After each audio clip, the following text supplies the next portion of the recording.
Okay दोस्तों, नमस्कार। मैं Yagyendra Narayan Singh, assistant professor, Rajasthan government, आपका स्वागत करता हूं, हार्दिक अभिनंदन कर रहा हूं। दोस्तों, जो भी बंदा फोर्थ ग्रेड की एग्जाम दे रहा है, चाहे आपका कोई रिलेटिव दे रहा है या आप दे रहे हैं या आपका कोई भी जानकार अगर फोर्थ ग्रेड की एग्जाम राजस्थान में दे रहा है, तो मैं उसके लिए कुछ 3-4 इंपॉर्टेंट टिप्स बताने वाला हूं।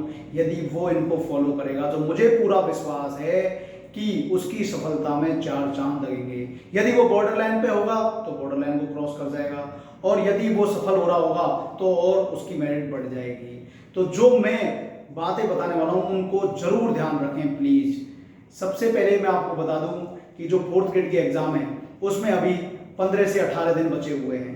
तो आप अब इस 18 दिन में कुछ भी नया पढ़ने की कोशिश ना करें। नंबर 1 बात। नंबर 2 बात, आप जो ध्यान रखें वो ये रखें कि जो आपने पढ़ लिया है अब तक, जहां से भी पढ़ा, जैसे भी पढ़ा, उसी को आप दोबारा से अधिक रिवीजन करें। तीसरी बात जो सबसे महत्वपूर्ण है वो यह है कि हिंदी और अंग्रेजी इस एग्जाम में मेरिट लिस्ट में बहुत बड़ा रोल प्ले करेंगी।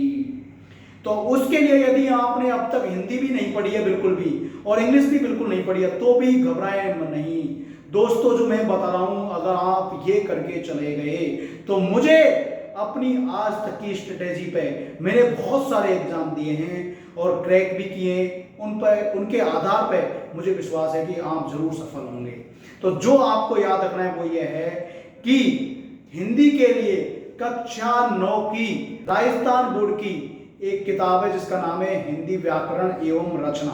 कक्षा 9 से 12 राजस्थान बोर्ड में वो चलती है, ऑथराइज्ड बुक है माध्यमिक शिक्षा बोर्ड की। आप उस बुक से जो जो आपके टॉपिक हैं वो सारे पढ़ जाएं, क्योंकि वो सारे उसमें दे रखे हैं। नंबर 1 बात। नंबर 2 बात ये है कि वो क्यों पढ़ना जरूरी है, क्योंकि उसमें ज्यादा उदाहरण नहीं है। संधि विच्छेद, विलोम शब्द, पर्यायवाची, मुहावरे जो भी दे रखे हैं उसमें वो इंपॉर्टेंट वाले दे रखे हैं, चाहे एकल शब्द हो, वो सारे यदि आप उसमें से पढ़ जाएंगे तो आपकी संभावना है कि उसमें से डायरेक्ट क्वेश्चन आपको मिलेंगे। रही बात अब अंग्रेजी की, अंग्रेजी में आपने बिल्कुल भी नहीं पढ़ी है तो घबराने की कोई जरूरत नहीं है। आप, मैं जो बता रहा हूं इन 3-4 टॉपिक को अच्छे से कर जाएं। एक तो डिटर्मिनर्स, आर्टिकल्स ज्यादा टफ नहीं है, उसको आराम से कर लें। दूसरा एक्टिव वॉइस और डायरेक्ट इनडायरेक्ट। अगर आप इन 3 टॉपिक को अच्छे से कर गए तो डायरेक्ट इनडायरेक्ट और एक्टिव वॉइस देखने में टफ लगते हैं, आपने नहीं पढ़े होंगे आज तक, तो भी यदि आप अच्छे से उनको पढ़ जाएं, यूट्यूब पे वीडियो देख लो अच्छे से, या फिर आप कोई ग्रामर की बुक को रेफर कर लो, और इनके जो मेन रूल्स हैं, स्पेशल रूल्स की बात नहीं कर रहा मैं, यदि उनको भी मेन रूल्स को भी आप अच्छे से पढ़ के चले गए तो ABCD देख के आपकी संभावना है कि आप क्वेश्चन सही कर दो, क्योंकि ज्यादा टफ आने की कम संभावना है। और एक और चीज है जो इस दोनों सब्जेक्टों में काम आएगी, वो है प्रशासनिक शब्द। सबसे महत्वपूर्ण, यदि आपने पढ़ लिए 450 के आसपास प्रशासनिक शब्द है, वो आपने पढ़ लिए तो बहुत बड़ी बात है, क्योंकि वो ट्रांसलेशन में भी काम आएंगे। लेकिन फिर भी नहीं पढ़ा तो घबराने की बात नहीं है।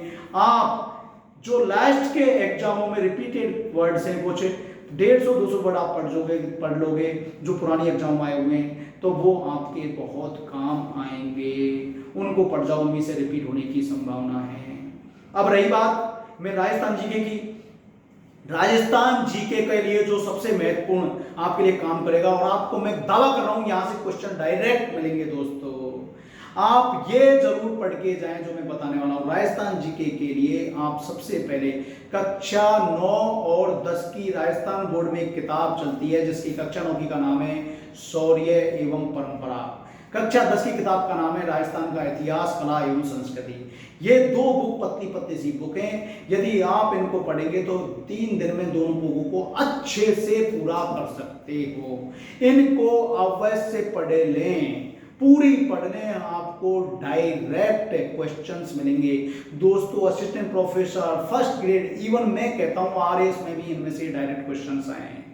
मैंने खुद ने RS के एग्जाम दिया है, इसलिए मैं ऐसा दावा कर रहा हूं। प्लस ऑथेंटिकेट बुक है, स्टैंडर्ड अगर पेपर बना तो इन्हीं में से आपका आएगा। और थोड़ा टाइम बन जाए तो कक्षा 6, 7 और 8 की राजस्थान बोर्ड में ही राजस्थान अध्ययन की पतली सी किताब चलती है, जो मुश्किल से एक दिन में 2 किताब आप आराम से कर सकते हो।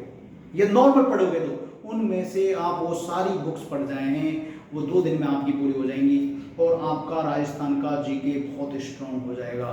मैं आपको दावा कर रहा हूँ आपको डायरेक्ट उसमें से क्वेश्चन को देखने को मिल सकते हैं, पिछले एग्जामों के आधार पर मैं ऐसा दावा कर रहा हूँ। अब रही बात और क्या आपको महत्वपूर्ण रखना चाहिए, और आपको महत्वपूर्ण रखना चाहिए करंट अफेयर्स।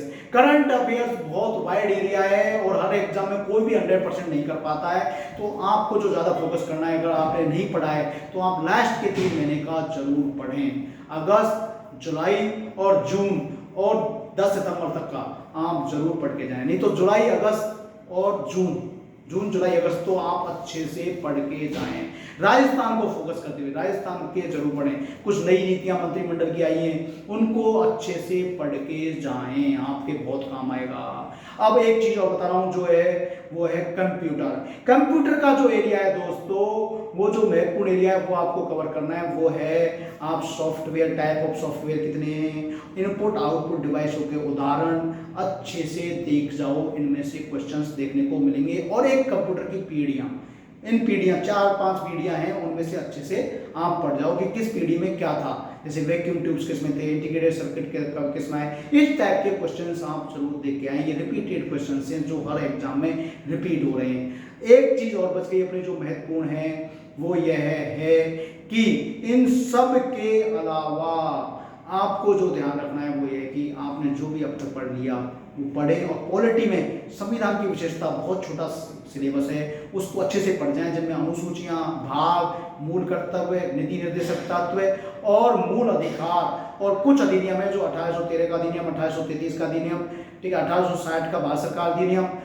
इनमें एक एक दो प्रोविजन है, और मार्लियामेंटो सुधार अधिनियम, मोंटेग्यू चेम्सफोर्ड सुधार अधिनियम, 1935 का सरकार अधिनियम, इनके जो महत्वपूर्ण बिंदु हैं वो जरूर याद कर जाएं।